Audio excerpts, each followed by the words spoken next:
and the seas will roar at the sound of your name.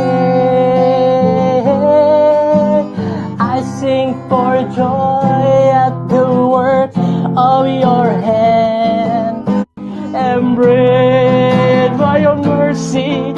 Oh, as we sing this, Lord, as we singing, Lord, ibalik mo po ang alab ng aming pagsamba. There is no higher calling, no greater honor. Fasting should humble the body. Natututo ngayon magpakumbaba ang katawang ito. Amen?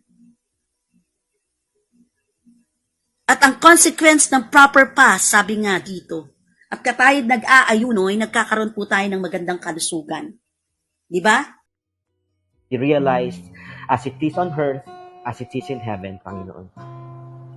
O God, we pray that the fulfillment of Great Commission of every servant of God shall be fulfilled.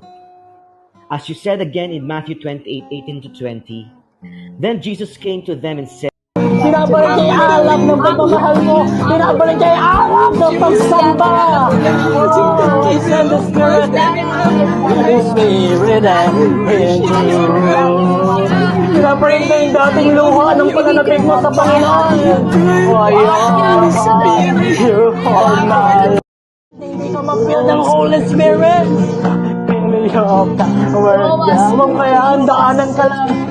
We are filled with the Spirit of God. We receive deliverance. That brings life, victory, and deliverance. The Spirit.